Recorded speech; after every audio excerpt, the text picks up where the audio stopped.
할렐루야.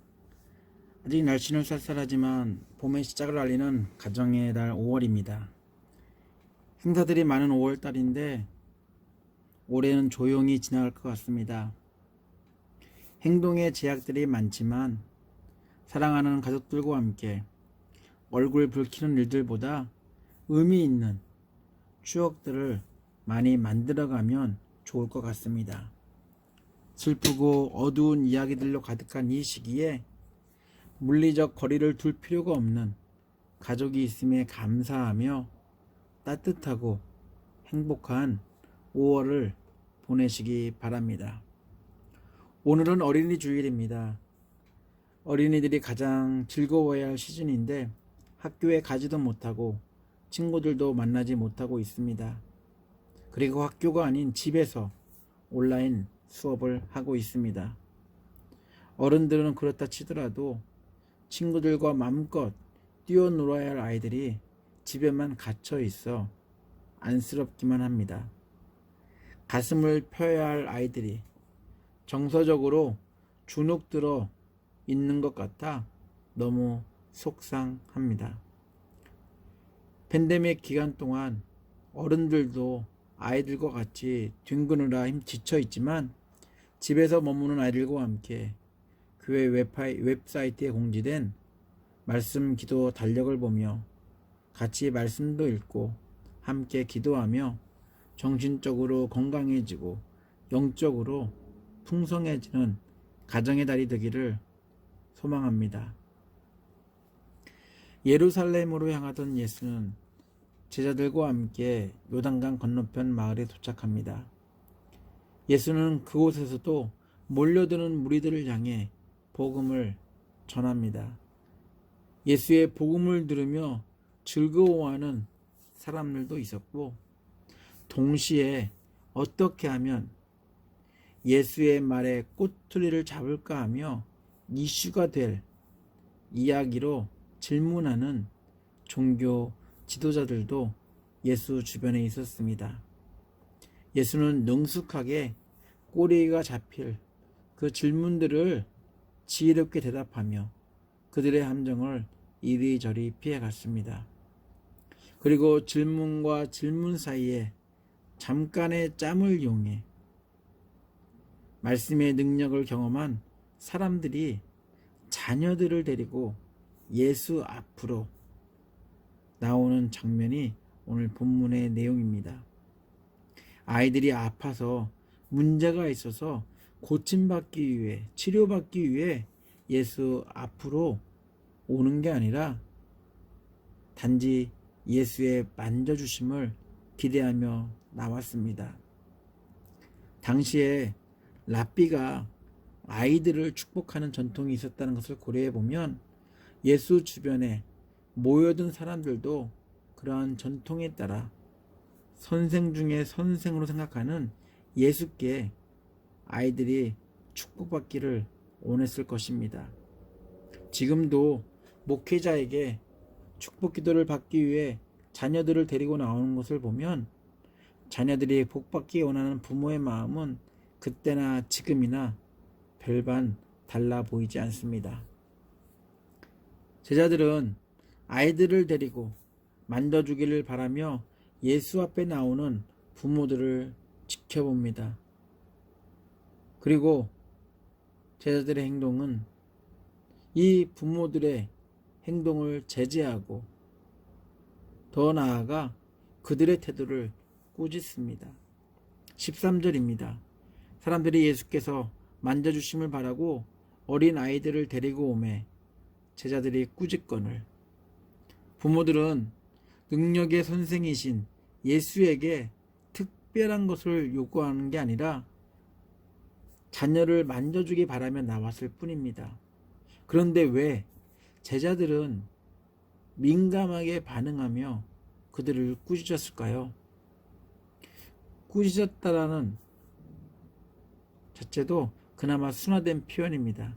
메시지 성경에서는 예수 앞으로 오고 있는 부모와 자녀들을 쫓아냈다고 번역하고 있습니다. 제자들은 아이들이 보는 데서 부모의 면전에 대고 크게 잘못한 죄인처럼 취급하며 부모와 자녀들을 예수와 만날 수 있는 장소에서 쫓아내고 있었습니다. 자녀들은 그렇다 치더라도 부모들은 얼마나 무안했을까요? 그럼에도 부모라면 자녀들을 위해 예수 만나는 것을 그러한 창피와 그러한 무안함을 당할지라도 포기하지 않았을 것 같습니다.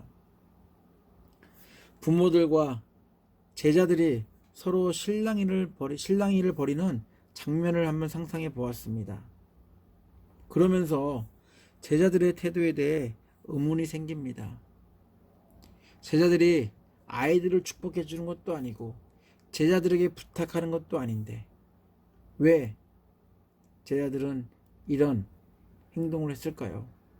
제자들은 무엇 때문에 아이들이 예수께 오는 것을 막았을까요? 제자로서 스승 앞에 몰려드는 사람들로부터 스승을 보호하려는 제자들의 적절한 태도로 이 상황을 봐야 할까요? 아니면 손이 많이 가는 아이들, 그 아이들이 귀찮고 싫어서, 아니 시대적으로 아이들에 대해서는 좋은 이미지가 없기 때문에 선생을 귀찮게 할까봐, 또한 자기들도 귀찮을까봐 스승을 보호하는 척하면서 그렇게 오는 것이 불만스러워서 그 불만을 부모와 아이들에게 표출한 것일까요? 제자들의 꾸짖는 태도에 대해서 스승을 신경 쓰는 제자들의 열심을 본다면 예수의 가르침을 제대로 이해하지 못한 제자들의 잘못된 열심 때문입니다. 예수는 9장 말미에 제자들에게 필요한 것은 섬김이라고 가르쳤습니다. 제자들끼리 서로 누가 크냐고 다투며 섬김받을 서열을 정하는 자리에서 예수는 절대로 섬김의 대상이 될 수 없는 무리 가운데 있는 어린아이 하나를 데려다가 안으시고 말씀하십니다. 어린이를 보시며 섬김을 받아서 크다고 인정받는 게 아니라 누구든 섬김이 필요한 사람들, 곧 어린아이와 같은 자들을 섬기는 자가 가장 큰 자라고 말씀하고 있습니다. 예수 스스로도 섬김을 위해 이 땅에 오셨다라고 말씀하셨습니다. 섬김의 대상 리스트에 넣을 수 없는 어린이를 섬길 수 있다면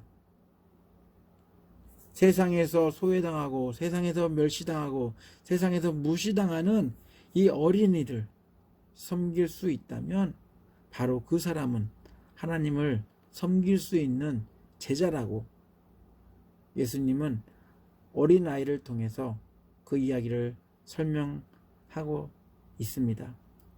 9장 36절 37절 말씀입니다. 어린아이 하나를 데려다가 그들 가운데 세우시고 안으시며 제자들에게 이르시되 누구든지 내 이름으로 이런 어린아이 하나를 영접하면 곧 나를 영접함이요 누구든지 나를 영접하면 나를 영접함이 아니요 나를 보내신 이를 영접함이니라. 스승을 섬기는 제자라면 스승의 이야기를 기억하며 스승의 교훈을 실천해야 합니다. 세상적으로 천대당하는 아이를 품으라고 아이를 섬기라고 스승이 얘기했다면 제자들이라면 그 아이를 섬기고 품어야 하는 것이 당연한 모습입니다. 스승이신 예수 앞에 축복을 받기 위해 세상에서 소외당하고 외면당하는 아이들이 나온다면 그 누구보다 먼저 반기고 품고 영접해야 하는 게 제자가 할 일입니다.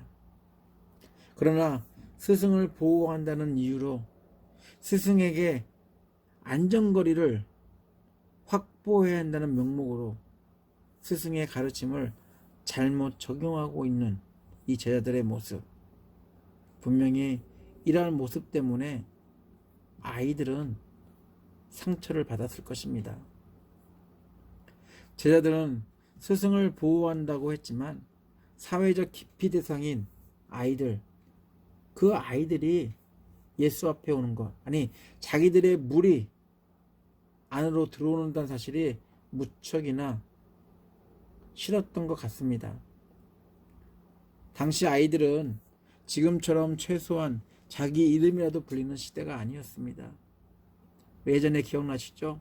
이름이 있어도 이름으로 불리지 못하는 그 아이들의 서름. 이때도 마찬가지였던 것 같습니다. 그리고 그때는 매매도, 아이들 매매도 성행했던 시대였습니다. 사회적으로 가장 천대를 받는 대상들이 있다면 그 중에 가장 우선순위가 아이들이었습니다. 결국 아이들에 대한 혐오가, 아이들에 대한 그런 것들이, 안 좋은 것들이 가득한 시대가 바로 이때였습니다. 아이들이 부모와 함께 했지만 제자들에게 아이들은 성가심 그 자체, 아니 그 예수가 있는 그 안으로 들어오는 것 자체가 불만족스러운 그런 모습이었음을 제자들의 행동을 통해 저희들이 엿볼 수 있습니다. 제자들은 이렇게 생각했을지도 모르겠습니다. 아이 수백보다 어른 한 명이 예수를 만나는 게 낫다고 판단했는지도 모릅니다. 제자들은 약한 자를 무시하는 이 시대의 악함을 예수의 호위병이라는, 예수의 제자라는 이름으로 실천하고 있었습니다. 단지 예수의 만져주심을 바라며 나왔을 뿐인데 예수 앞에서 그들을 쫓아내는 제자들의 행동은 그 당시 아이들을 대하는 시대적 모습을 적나라하게 보여주는 모습입니다.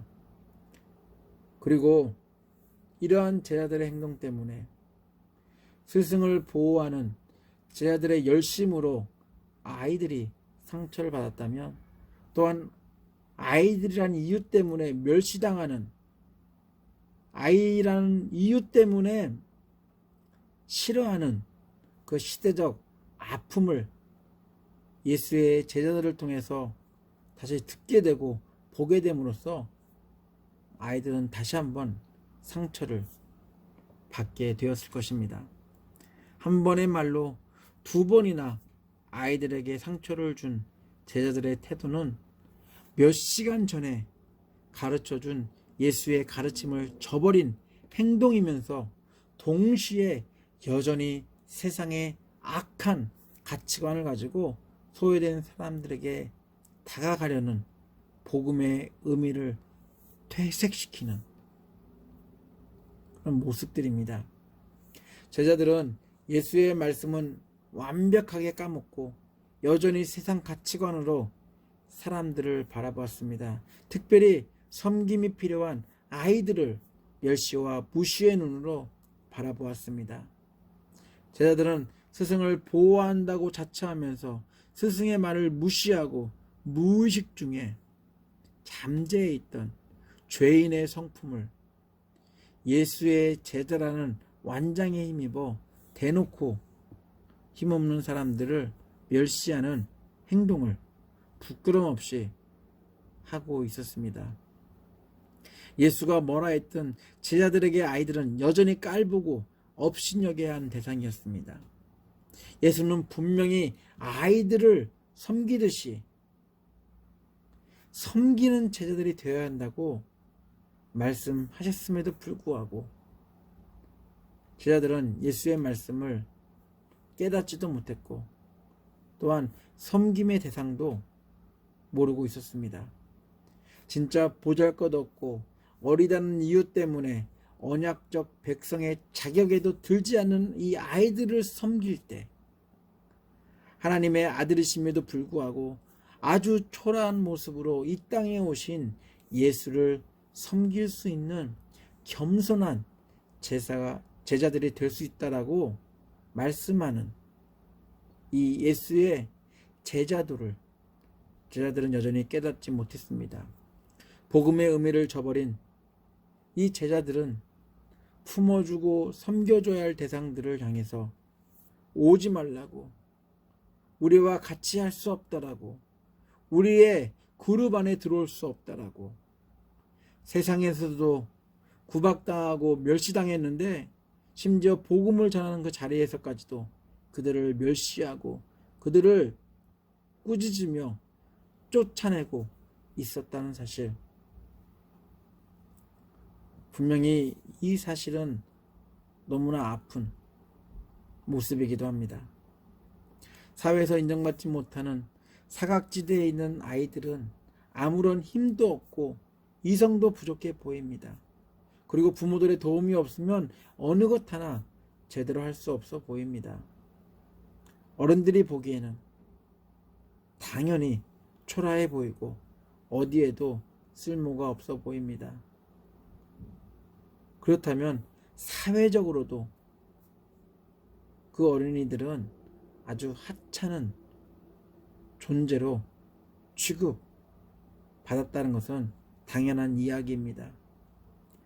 그런 아이들이 예수 앞에 만져주심을 바라며 나왔는데 제자들은 자신들이 뭐라도 된 것처럼 목에 힘주며 목소리를 높여가며 그들을 예수 앞으로 못 오게 쫓아내고 있었습니다. 그때 예수가 이 광경을 목격합니다. 그리고 예수는 제자들에게 노하시며 그 아이들을 자신의 품으로, 자신에게로 오라고 합니다. 그리고 안아주시고 저주가 아닌, 세상에서 대하는 것처럼 아이들을 대하는 것이 아니라 세상에서 대하는 모습과 전혀 다른 하나님 나라의 방식으로 아이를 대하시며 그 아이를 축복하고 있습니다. 14절부터 16절까지 말씀입니다. 메시지 성경으로 읽어드리겠습니다. 예수께서 노하시며 제자들에게 말씀하셨다. 이 아이들을 쫓아내지 마라. 절대로 아이들과 나 사이에 끼어서 방해하지 마라. 천국의 삶에는 이 아이들이 중심에 있다. 명심하여라. 너희가 하나님 나라를 아이처럼 단순하게 받아들이지 않으면 절대로 그 나라에 들어갈 수 없다. 그러고 나서 예수께서 아이들을 품에 안으시고 손을 얹어 축복하셨다. 예수는 꾸짖는 대상을 아이들에서 제자들로 바꾸면서 제자들에게 아무것도 얻을 게 없는 보잘것없이 보이는 이 아이들에게 배워야 할 것이 있다라고, 세상 가치관과는 전혀 다른, 세상 가치관으로 정의 내려진 이 어린아이의 개념과는 전혀 다른 하나님 나라의 역사를 말씀합니다. 힘도 없고 보잘것없는 아이라고 무시하고 꾸짖는 제자들을 향해 하나님 나라에 들어가기 위해서는 제자들이 아이에게서 보고 배워야 한다라고 말씀하고 있습니다. 아이들은 겸손해 보이려고 어눌한 척 행동하지 않습니다. 아이들은 어리석어 보이려고 아무나 신뢰하지 않습니다. 아이들은 여러 결과들을 생각하며 오차와 오류를 줄이려고 계획하는 어른들과는 달리 단순하게 생각하고 행동합니다. 무능하고 어리석어 보이는 아이들이지만 부모는 무한 신뢰하고 믿습니다. 아버지가 말씀하면 아이들은 그대로 합니다. 어머니가 말씀하면 아이들은 그대로 합니다. 어떠한 상황 속에서도 부모의 말씀을 의심하거나 불신하지 않습니다. 제자라 불리는 저희들이 예수의 말씀을 아이처럼 단순하게 받아들이지 않으면 그 어느 누구도 하나님 나라에 들어갈 수 없다라는 이 말씀을 마음속 깊이 새겨봐야 할 것입니다. 아이들이 어리기 때문에 죄가 없어 하나님 나라에 들어간다는 이야기가 아닙니다. 어린이들이 어른들보다 짧게 살았기 때문에 죄를 덜 지었다는 이유로 하나님 나라에 들어간다는 이야기도 더구나 아닙니다. 예수는 어린 아이이기 때문에 하나님 나라를 들어간다고 말하는 것이 아니라 부모를 향한 무한 신뢰와 믿음을 가진 아이처럼 제자들도 하나님을 무한 신뢰하고 믿어야 하나님 나라를 들어간다라고 말씀하고 있습니다. 그래서 이 아이를 겸손하게 섬기며 나아갈 때 우리가 지금 어디에 서 있는지, 우리가 어떠한 모습으로 하나님 나라를 사모하는지 알 수 있다는 것을 이 아이를 통해서 예수가 말씀하고 있습니다. 세상이 대하는 아이들, 예수가 대하는 아이들은 극도로 다르게 보여지고 있습니다. 어린이 주일을 맞아 아이들의 행동을 보며 제자들처럼 꾸짖기보다는 예수처럼 더 품어주고 안아주며 축복해 주기를 원합니다. 왜냐하면 세상에서 아이를 어떻게 생각하고 대하든 아이들은 축복받기에 당연하고 충분하기 때문입니다. 그리고 그 아이들이 저희들을 축복의 삶으로 인도한다는 사실. 자녀들이 부모를 신뢰하는 것만큼 저희들도 하나님 아버지를 이 아이들만큼 신뢰하는지 우리 아이들을 보면서 우리 스스로에게 자문해 볼 수 있기 때문입니다. 어린이들은 저희들의 신앙을 가늠해 볼 수 있는 영혼의 거울입니다. 입으로 행동으로 하나님을 신뢰한다고 말할지라도 마음이 그렇지 않다면 우리가 교회에서 열심히 하는 이유는 하나님의 심판이 두려워서, 주변 사람들의 손가락질이 두려워서, 또는 저희들이 무시하는 어린 아이만큼 못하게 하나님을 신뢰하지 못하고 있다는 사실이 이것들 통해서 반증하고 있습니다. 아이들은 말과 행동과 마음이 절대로 다르지 않습니다. 어린이들은 어른들과 비교해 힘도 약하고 지혜도 부족하고 경험도 없고 언제나 위험에 노출되어 있는 세상에서 그보다 더 약자는 없습니다. 그러나 예수가 하나님 나라 관점으로 바라보는 이 어린이들은 세상 가치관과 너무나 다릅니다. 예수님이 어린이를 대하는 모습은 세상이 대하는 그 어린이를 대하는 모습과는 너무나 다르게 대하고 계시고 그것에 대해서 우리에게 말씀을 통해서 하고 계십니다. 세상이 약자인 어린이들을 냉대하듯 제자들은 아이들을 쫓아냈습니다. 그러자 예수는 보시고 노하셨습니다. 그리고 어린아이들처럼 꾸밈없이 순진하게 부모를 신뢰하고 믿듯이 너희들도 하나님을 믿지 않으면 하나님 나라에 들어갈 수 없다라고 강한 어조로 말씀하셨습니다. 이 말씀 속에는 약자를 섬겨야 되는 이유가 분명하게 들어가 있습니다. 세상에게 어린이는 쓸모없는 불필요한 존재로 보일지 모르지만 예수에게 어린이는 축복의 대상이었고 하나님 나라를 위해 제자들에게 꼭 필요한 존재입니다. 그때만 어린아이가 있었던 건 아닙니다. 지금도 어린아이들이 우리 주변에 존재하고 있습니다. 어린이라는 거울을 통해 비춰지는 하나님과 하나님 나라를 향한 여러분의 모습은 어떻습니까? 비록 나이는 어리고 경험도 부족하고 힘도 약한 어린이이지만 하나님 나라를 어떠한 모습으로 사모해야 하는지, 진실해야 되는지를 보여주고 있습니다. 부모를 대하는 어린이처럼 부모의 말씀에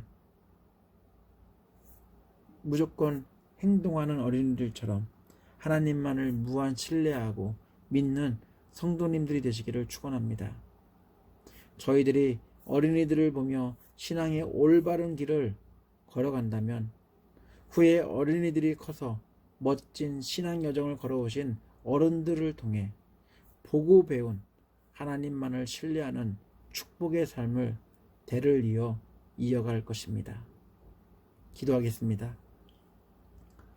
하나님, 저희들은 어린이들이 어리다고, 잘 모른다고, 힘이 없다고 생각했습니다. 믿음이 있어봤자 얼마나 있겠어라고 판단도 했습니다. 그러나 예수는 어린아이들을 축복해 주시고 어린이처럼 단순하고 절대적으로 신뢰하는 믿음이 없으면 하나님 나라에 들어갈 수 없다라고 저희들에게 분명하게 말씀하고 있습니다. 어린이 주일, 저희들에게 어린이를 통해 신앙을 점검할 수 있도록 말씀해 주셔서 감사합니다. 이 말씀을 기억하며 세상처럼 사각지대의 어린이들로 어린이를 대하는 게 아니라 하나님 나라 관점에서 무대 중심에 있는 어린이들을 축복하며 어린이들을 통해 하나님 나라가 저 멀리 있는 이상적인 장소가 아니라 지금도 섬김을 통해 경험하는 하나님 나라 백성으로 성숙한 크리스찬 어른들이 될 수 있도록 축복하여 주시고 인도하여 주시옵소서. 우리를 사랑하신 예수 그리스도 이름으로 기도합니다. 아멘. 지금은 어린이들을 그 누구보다 사랑하시는 예수 그리스도의 은혜와 세상의 약자들 중에 약자인 어린이들을 통해 하나님 나라의 비밀을 깨닫게 하시는 아버지 하나님의 극진하신 사랑과 성도로서 잘 살고 있는지 어린이를 통해 보게 하신 그 예수의 말씀을 기억나게 하시는 성령님의 감동 감화하심이 어린이 주일 예수처럼 어린이들을 사랑과 축복으로 대하며 하나님 나라의 기쁨을 날마다 누리기로 결단한 흩어져서 예배드리는 예배자들 머리 위에, 가정 위에, 사업체 위에, 그리고 교회 위에 함께 하시기를 간절히 축원하옵나이다. 아멘.